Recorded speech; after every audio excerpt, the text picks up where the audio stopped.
Good evening, नमस्कार। आज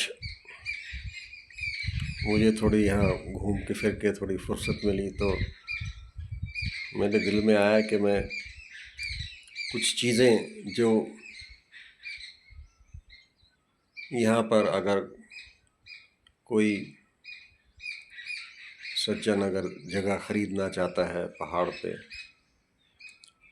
तो वो किन किन बातों का ध्यान रखें जो कि बहुत बहुत ज़रूरी हैं। जिन चीज़ों का मैंने अनुभव किया मेरे 25 साल का जो पहाड़ों पे रहने का मेरा अनुभव, और जो जो चीज़ें मैंने महसूस करी कि बहुत इम्पोर्टेंट है, वो मैं आज आपसे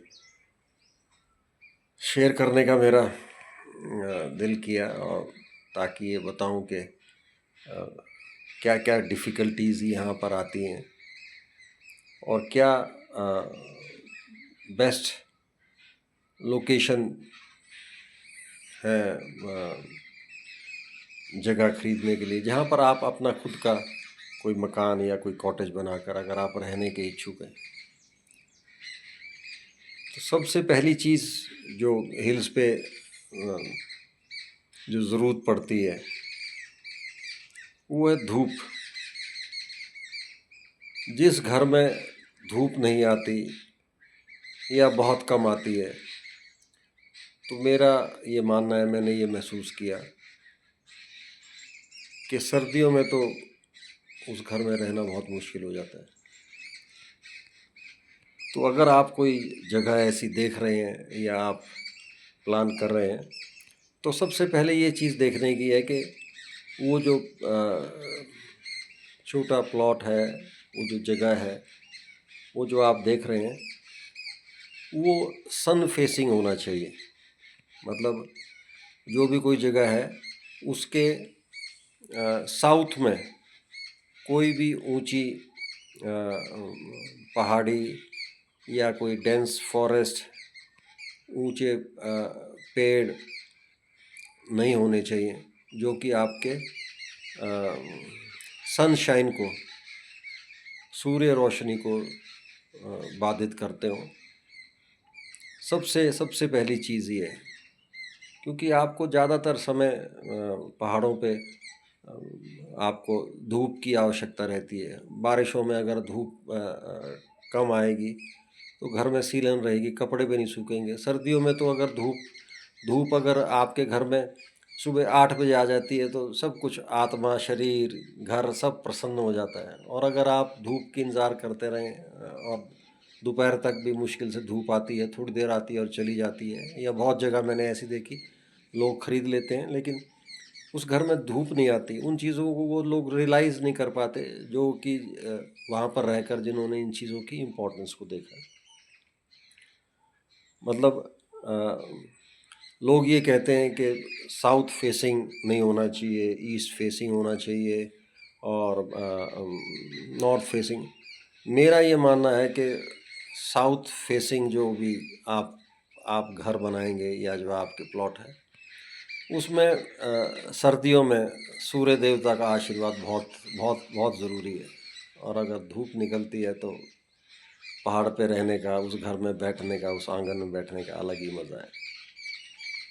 और क्योंकि ज़्यादातर आप ये मान के चलें कि 6 महीने सूर्य देवता जो है वो साउथवर्डली होते हैं और थोड़ा सा डाउन होता है। मतलब सूर्य की किरणें जो है घर के अंदर आती हैं।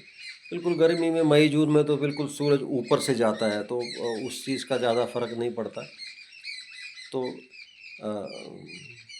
साउथ फेसिंग, और जो घर अगर आप बनाएं तो वो ईस्ट फेसिंग होना चाहिए, ताकि धूप जो है वो पहाड़ पे बहुत बहुत आवश्यक है।